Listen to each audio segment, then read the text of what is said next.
हे खरं तर तुमच्या टीमचं यश आहे. कारण एखादा सिनेमा वर्षभर चर्चेत ठेवणं ही खूप मोठी गोष्ट हो, असते. हो, आणि त्यात पण मराठी सिनेमा. मग त्यासाठी बऱ्याच गोष्टी असतात, हो, आर्थिक गणित असतात. हो. हे सगळं सांभाळून तुम्ही सिनेमा चर्चेत ठेवलात. तर हे सगळं कसं जुळून आलं? 15 दिवसा पहिले आपण पब्लिसिटी केली पाहिजे. पण आमचे जे मार्केटिंग हेड होते आनंद मुरकर, यावेळेस त्यांची काहीतरी वेगळी गोष्ट होती, की आपण ना हा वर्षभर लोकांच्या आठवणी ठेवूयात. त्यातलं खंगरी हे कॅरेक्टर प्रचंड स्ट्रॉंग होतं. हो. पण पर्सनली मला वाटतं तुमच्यापर्यंत पण आलं असेलच, त्या कॅरेक्टरला हवं तसं स्वातंत्र्य सिनेमात मिळालं नाही. मुळात त्या सिनेमाचं सगळ्यात स्ट्रॉंग कॅरेक्टर ते होतं. मित्रमंडळीचा मला प्रश्न आला, की की बघा की कॅरेक्टर व्यवस्थित काहीचे इस्टॅब्लिश झालं नाही, त्याला बॅकग्राऊंड नाहीये. मला सांगा, की अव्हेंजरमध्ये अचानक स्पायडरमॅन येतो. जसं बाकीच्या प्रांतामध्ये, बाकीच्या भाषेमध्ये त्यांची युनिटी आहे. त्यांनी त्या गोष्टी त्याच पद्धतीने एक्झिक्यूट करतात. म्हणून तिकडच्या इकॉनॉमिकल गणितही वेगळे आहे, तिकडचे स्क्रीनचे पॅटर्न्स पण वेगळे आहे. आणि तुमच्याच निर्मात्यांनी अनाउन्समेंट केली आहे, की लवकरच मराठी सिनेमात 50 कोटींची गुंतवणूक ते आणणार आहेत. हो. तर ही सुरुवात म्हणूया का आपण? आणि सगळ्यात महत्त्वाचं असं म्हटलं जातं, की तुम्ही सहसा कोणामध्ये मिसळत नाही. फक्त सिनेमा किंवा त्याच्या प्रमोशनसाठी मुंबईत येतात आणि लगेच निघून जातात. ना कधी कुठल्या पार्ट्यांना, कधी कुठल्या प्रीमियरला तुम्ही नसतात. तर काय कारण आहे नेमकी? तुम्हाला इथे मिसळायला आवडत नाही, की पुण्यामध्येच राहून सगळं काम करायला? नाही, नाही, नाही. असं काही नाही. बरं, तुमच्याबद्दल नेहमी असं पण म्हटलं जातं, की प्रीतम पाटील बाहेर दिसतात, त्याच्या अगदी अपोझिट ते सेटवर असतात. हे खरं आहे का? महाराष्ट्राचा इतिहासच खूप मोठा एक एक खूप मोठी गोष्ट आहे. त्याने सुपर हिरोपेक्षा कमी नाहीये.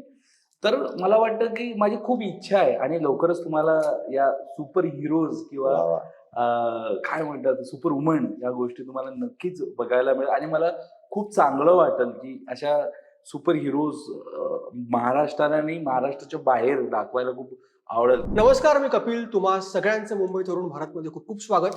आज आपल्या स्टुडिओत खास गेस्ट आलाय आणि त्याला कारणच असं आहे, कारण त्यांचा घबाडकुंड हा सिनेमा बॉक्स ऑफिसवर यशस्वी ठरलाय आणि मराठी इंडस्ट्री आणि त्याच्या यशामागची अनेक गणितं आहेत आणि या सगळ्याच प्रश्नांची उत्तरं आपण त्यांच्याकडनं जाणून घेणार आहोत. सो माझ्यासोबत आहे दिग्दर्शक प्रीतम पाटील. दादा, खूप खूप स्वागत तुमचं. Thank you so much. आणि अभिनंदन, थँक घबाडकुंडला घवघवीत यश मिळालेलं आहे. जेव्हा हा सिनेमा फ्लोअरवर गेला, यू. तेव्हा विचार केला होता की एवढं यश मिळेल? अ, अ, आता ना हे कॅल्क्युलेशन झाली आहे. पण माझी इच्छा होती, की अल्याळ पडल्यानंतर जो माझा नेक्स्ट चित्रपट येईल गबाळकुंड तो वाजायलाच पाहिजे किंवा तो पण हिट द्यायचाच आहे. तर हे पहिलेपासून होप्स घेऊनच मी लिखाणापासूनच त्या गोष्टीला तयार होतो, की कुठल्या वीकला काय केलं पाहिजे, पब्लिसिटी किती असणार, म्हणजे इव्हन आम्ही किती महिने चालणार याचाही आम्ही अभ्यास करून केलं होतं. तर आमचे प्रयत्न तर ते होते. स्वप्न तर सर्वच बघतात, की चित्रपट हा हिट व्हावाच. पण आमचे प्रयत्न होते, की हा हिटच झाला पाहिजे.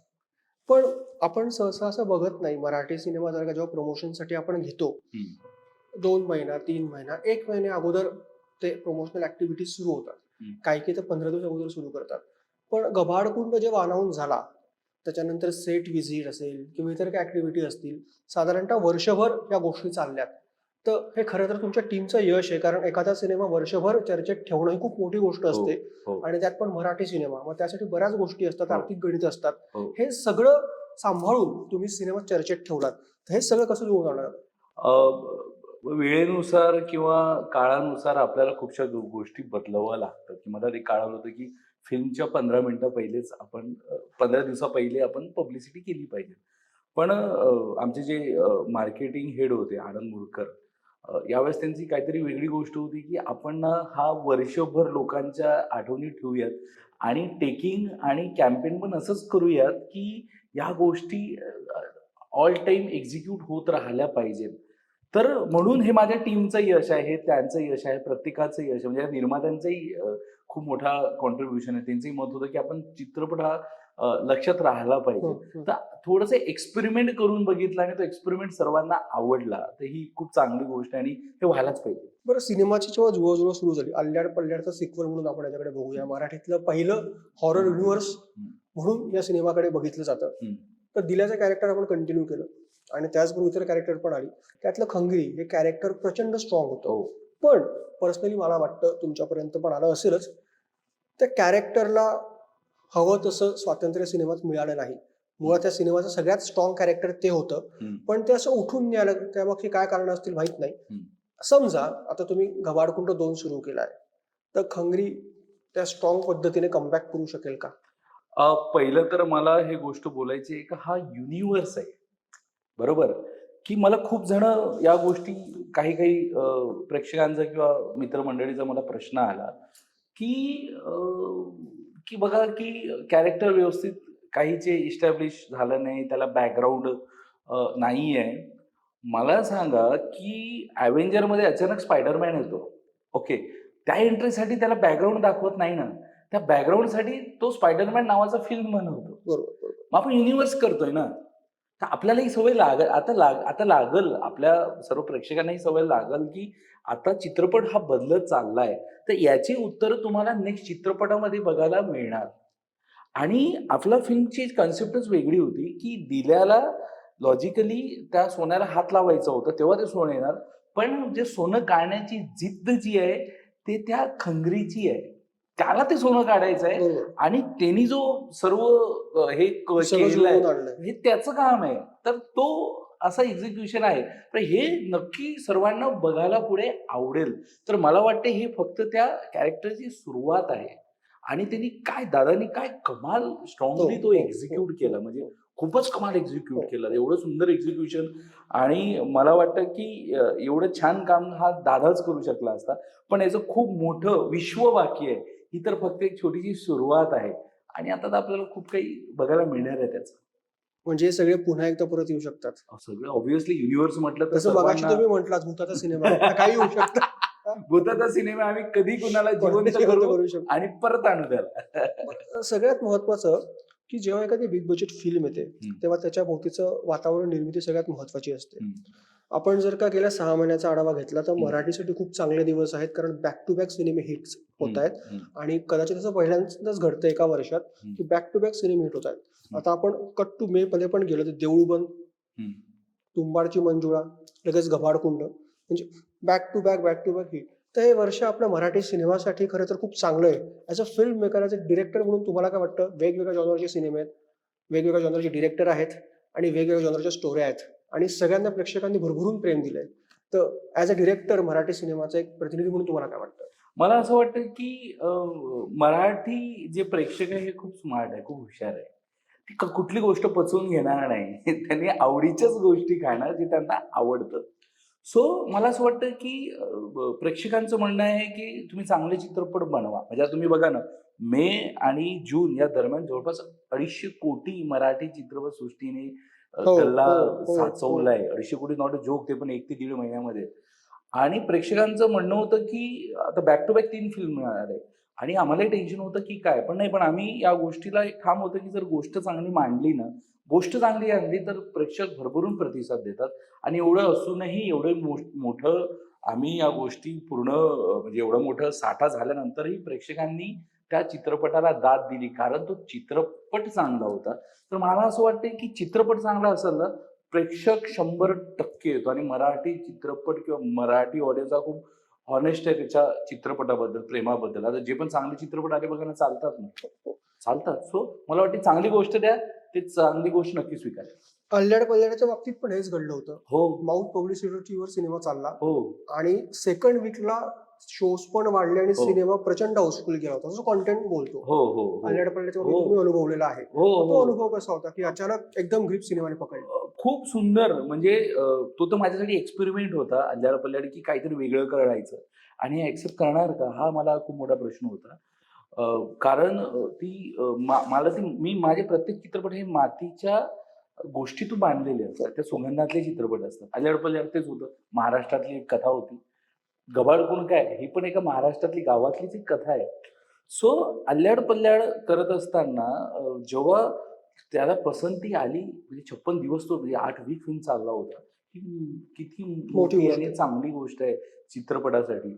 आणि त्यात सर्वात जास्त आनंद मला झाला, की हिंदीचे स्क्रीन काढून हे अल्लाड पल्लाडला हो, देण्यात आले हो, होते. हो. आणि ते मला खूप चांगली गोष्ट वाटली, की तुम्ही एक्सपेरिमेंट करा, चांगल्या गोष्टी आणा. मराठी प्रेक्षक म्हणजे नाही ऐकणार कोणाचं. हिंदीला चित्रपट काढून म्हणजे कितीदा थिएटर गेल्यावर असं व्हायचं, की याचे पहिले 4 शो होते. आता त्याचे 1 किंवा 2 शो आहेत, तुम्हाला 4 शो देण्यात आले. आता ही खूप मोठी गोष्ट आहे आणि मला वाटतं की हे कुठेतरी आपल्या मराठी चित्रपटाचं एक यश म्हणू शकतो किंवा चांगल्या गोष्टीची प्रेझेंटेशन म्हणू शकतो. सध्या आपण बघितलं की स्पायडरमॅनमुळे आपल्या एक मराठी सिनेमाला मामाच्या गोळ्याला जाऊया त्याला स्क्रीन मिळाले नाहीत अशी तक्रार त्यांच्याकडनं झाली. कट्टू आपण गवाडकुंडच्या वेळेस जाऊ. बॅक टू बॅक प्रत्येक वीकला त्या आठवड्यात बॉलिवूडचे मोठे फिल्म होत्या बरोबर. हो तुमच्यासोबतच कॉकटेल 2 रिलीज झाला होता. हो त्याच्यानंतर वेलकम, हो त्याच्यानंतर अल्फा, त्याच्यानंतर धमाल 4. हो तर तुम्हाला पण हा सगळा त्रास सहन करावा लागला असेल स्क्रीनच्या बाबतीत अ, आणि कुठेतरी याचा फटका थोडाफार म्हणजे जे सक्सेस मिळालंय अजून रिकव्हरी जास्त होऊ शकेल असं वाटतं का खबर? हो ऑब्व्हियसली याचा फटका तर ऑब्व्हियसली पडणारच ना.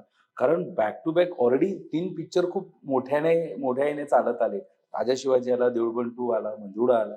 3 मोठे चित्रपट आले. त्याची स्क्रीनिंग कंटिन्यू चालूच. बरोबर. त्यानंतर एक मैं फिर आऊंगा त्या बॉक्स ऑफिसवर गेला, अल्फा गेला आणि सर्व गोष्टी मग अचानक सर्व एका गोष्टीवर तुटून पडल्यावरती ते ओढताना एक एक एक चपाती किती जण खाणार ना? ते तर असणार. ऑब्व्हियसली त्याचा फटका पडतोच.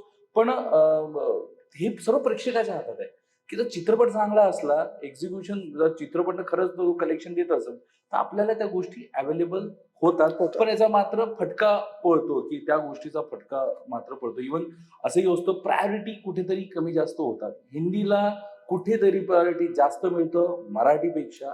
ते नाही व्हायला पाहिजे. मला असं वाटतंय, की मराठी असो, कुठल्याही भाषेचा चित्रपट असो, चित्रपट चांगला आहे ना, तर त्याला त्यांनी तेवढा मान आणि तेवढी प्रायोरिटी दिली पाहिजे. पण हे कुठेतरी थांबता येईल का? कारण ही आपली वर्षानुवर्षाची ओरड आहे. याच्यावर तोडगा काय निघू शकतो? हो, मला वाटतं या सिस्टीमवर या काम झालं पाहिजे. सर्वांनी एकत्र व्हायला पाहिजे. जसं बाकीच्या प्रांतामध्ये, बाकीच्या भाषेमध्ये त्यांची युनिटी आहे. त्यांनी त्या गोष्टी त्याच पद्धतीने एक्झिक्यूट करतात. म्हणून तिकडच्या इकॉनॉमिकल गणितही वेगळे आहे. तिकडचे स्क्रीनचे पॅटर्न्स पण वेगळे आहे. मला वाटते आपल्यात ही युनिटी व्हायला पाहिजे. या गोष्टी एक्झिक्युशन सिस्टीमला सांगितलंच पाहिजे. कारण आपण सिस्टीम आहे. आपण सर्व एकत्र झाल्यानंतर जर आपण ठामपणे उभे राहिलो की नाही असं होणार म्हणजे असंच होणार, नाहीतर नाही होणार.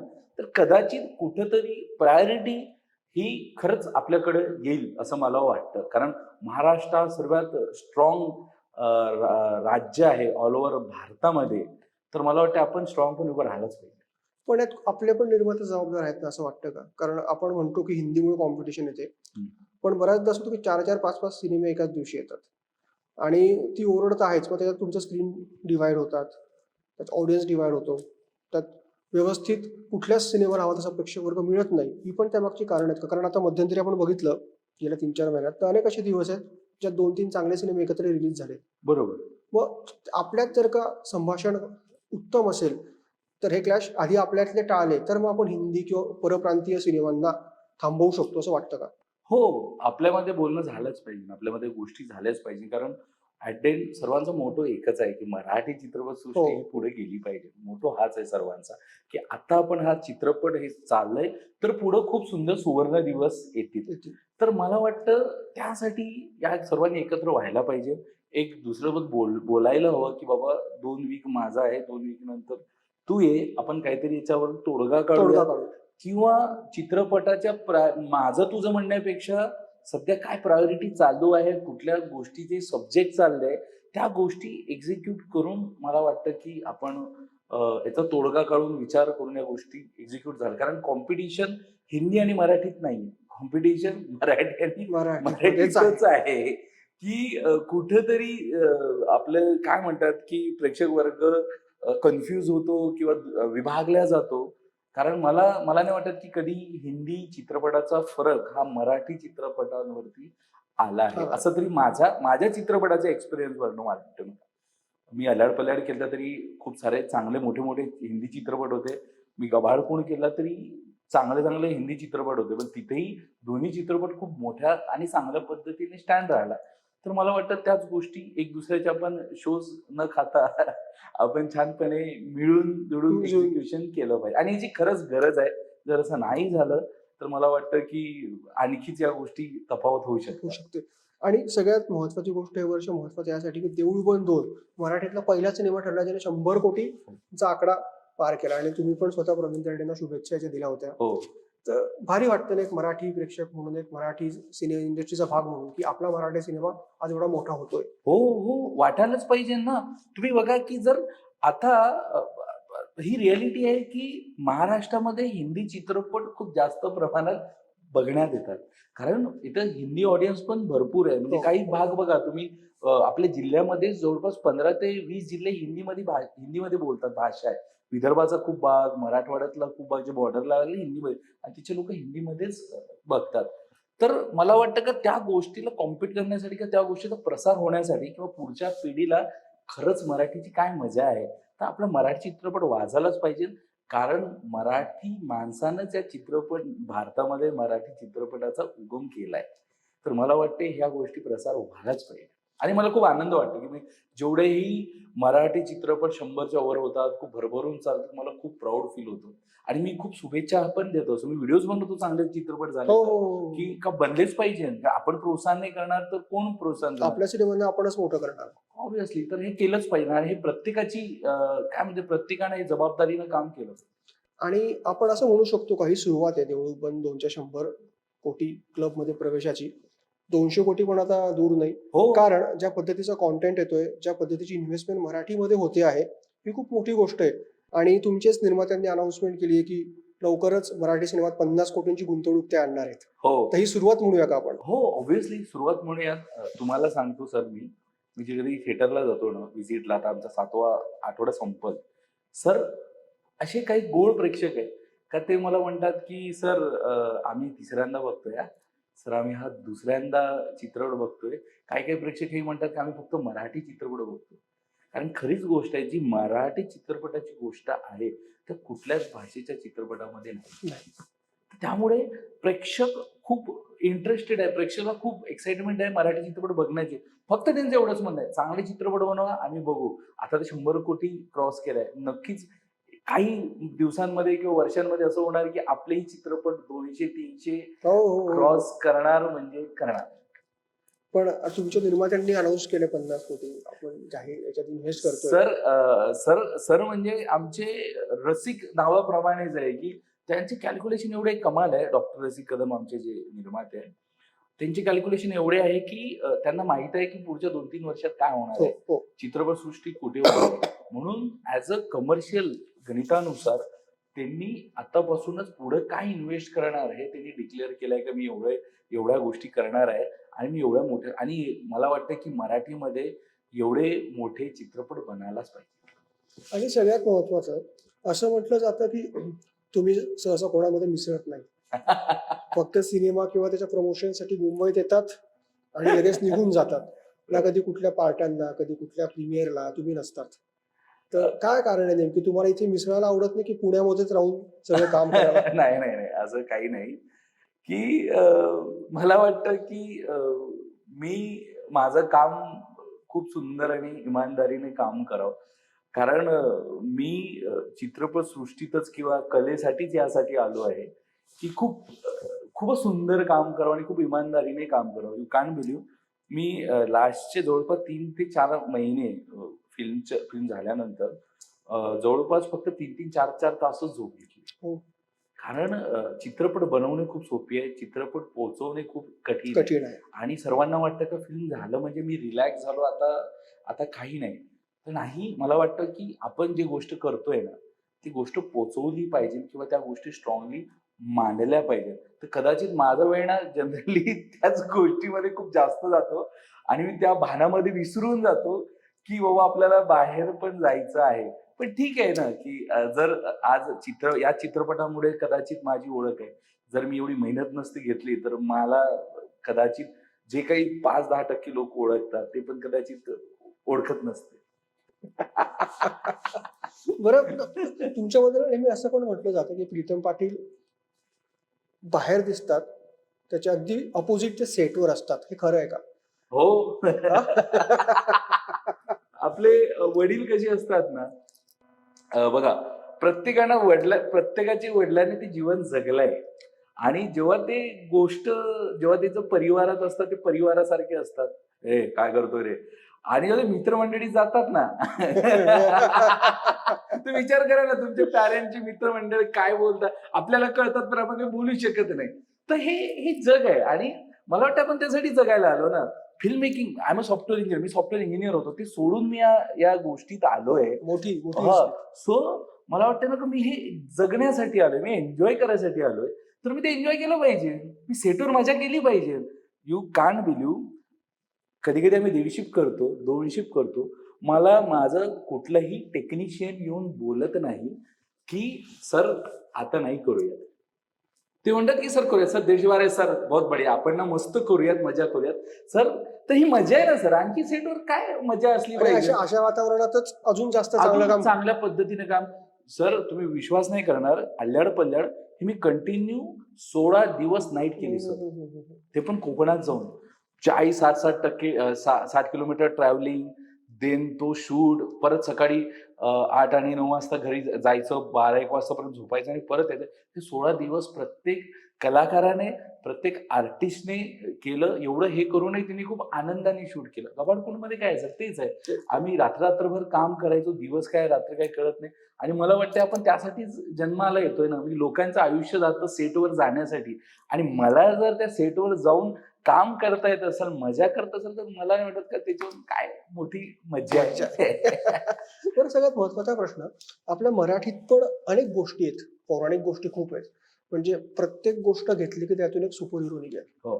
तर भविष्यात अशा काही योजना आहेत का हो की सुपर हिरोचं पण एखादं युनिव्हर्स मराठीत तयार करायचं? हो. जसं तमिळमध्ये होतंय एक युनिव्हर्स, तेलुगूमध्ये एक होतंय, मल्याळम मध्ये पण एक होतंय, मराठीत डोक्यात आहे का? कारण आपल्याकडे इतक्या कथा आहेत, इतके सुपर हिरोज आहेत, जर एक एक गोष्ट जरी घेतली तर प्रत्येक गोष्टी मागे एक सुपर हिरो असतो. येस. तर आहे हो योजना? सर, हो. मला वाटतं की महाराष्ट्राचा इतिहासच खूप मोठा, एक एक खूप मोठी गोष्ट आहे, त्याने सुपर हिरोपेक्षा कमी नाहीये. तर मला वाटतं की माझी खूप इच्छा आहे आणि लवकरच तुम्हाला या सुपर हिरोज किंवा वा वा. काय म्हणतात सुपर वुमन या गोष्टी तुम्हाला नक्कीच बघायला मिळेल. आणि मला खूप चांगलं वाटेल की अशा सुपर हिरोज महाराष्ट्राला आणि महाराष्ट्राच्या बाहेर दाखवायला खूप आवडेल, कारण आपल्या मातीचा सुगंध वेगळाच आहे. सर, माझे जेवढेही चित्रपट चालले, जे जे माझे 2 चित्रपट हिट झाले, ते मातीच्या सुगंधामुळे झाले. काय आहे, अल्लड पल्लड काय आहे, एका आपल्या महाराष्ट्रातल्या गावेची कथा आहे. गबाळकुंड काय आहे, जे माझ्या आजीने आजोबाने मला लहानपणापासून सांगितलेल्या गोष्टी आहे.